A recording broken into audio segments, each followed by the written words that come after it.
I was this type of look from Italy TV. Almost 4 months break test cricket. How was the preparation against for the Zimbabwe cricket team? No, preparation, one thing has been good.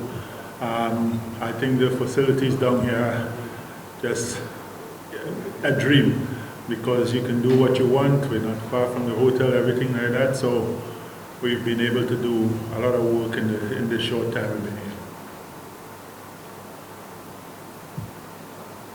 Coach, what about the plan against Zimbabwe?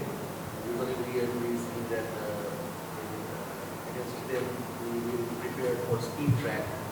So do you have that kind of plan to beat them with speed track or saving wickets?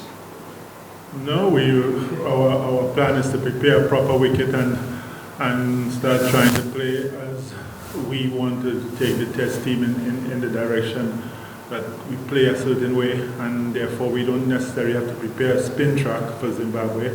Prepare a proper track and we play cricket to win the test match. So there's no thought of preparing a spin track or a seaming track or anything like that. Today we went out there, the track looked hard, looked really nice, so we look and see what happens tomorrow morning.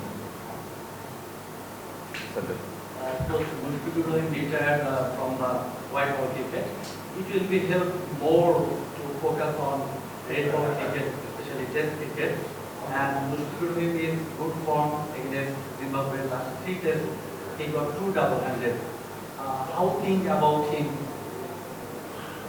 First of all, I must say that look, he's given so much to Bangladesh cricket, and to see him and Mamadullah, I think Bangladesh cricket owes a lot to them over the last few years of what they've given in white ball cricket. So, as to answer your question, I think he is as professional as they come, and I know that now he wants to get the runs that he thinks that he deserves from a point of view of how much he's working. So he wants to do well, and he's been working extremely hard to make sure that he's in good nick. So I'm glad to hear you say that he's had a phenomenal run against Zimbabwe, but let's start from north and let's make sure that he gets where he wants to go in this test. Coach, in your opposition side, this is one of the tallest guard right now in this carnival. So do you think it would be threat for Bangladesh if wicket is favoring to Pacers? If the wicket is favoring the Pacers, he's a threat to any team in the world. So his height gives him a different advantage. But again, a number of the guys have played against him before, mostly in franchise cricket and things. So they have an idea about him, and they are trying to making sure that they have a way of playing against him. There is no left-arm placer in Bangladesh team. Is that given advantage or we should? Say again? Sorry, I didn't hear. There are no left-arm pace bowlers in the team. So does that give Zimbabwe an advantage? No, not necessarily. It's good to have a left-arm pacer in your team in this current phase of international cricket, but if you don't, as long as you have 3 or 4 quality right-armers, there's some teams that don't have right-armers and there are 3 left-handers. So we are happy with the 4 quicks we have in the team right now.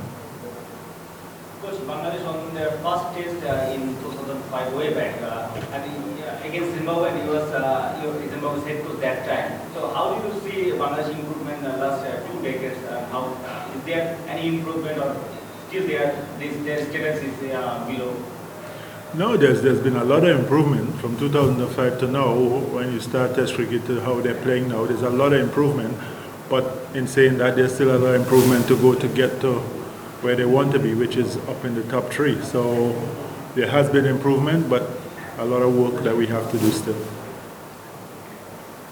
Coach, are you confident that you can whitewash Zimbabwe? I don't know about whitewash. I look at it, we take one step at a time. The first test match is here, we win that, and then we start thinking about winning the series. But in order to win the first test, we win the first day. So that's how I like to look at things. I can't look until Chittagong. I need to focus on Sylhet first. Coach, 3 or 4 wicketkeeper batsman in your team. Who will keep the kicking the loss the other two balls? That's a good question. We're still at the phase of making that decision. So when it comes to tomorrow, we will finalize that decision. But there's two I can assure that Mushi is not going to be keeping. So we will make sure that we make that decision by tomorrow as to who has the gloves. Last 3 questions. Coach, do you think Magdala could be expected in the team and could make the difference in this side? Well, it's the same thing like Muzarambani. They are different in a way that batsmen are troubled. Nairana has the pace that most fast bowlers would be dying for. And if he's bowling in the right area, he's definitely going to be a threat for Zimbabwe. What would be your birthday gift from Sri from team? I've got to the stage where I don't want birthday gifts anymore. But birthday gift would be to win the first test match. That's all there is. Coach, our test openers were not in good shape in the recent past. What's their condition right now in the practice you are observing? Say again? Sorry. Opening batsman. Opening batsman. The last four days we've been here, they've looked good. They've looked tighter than normal, and they've looked good. So hopefully they can take that tight structure and structure in their defense and everything into the test match. Okay, any last questions? Thank you, Coach. Thank you, gents.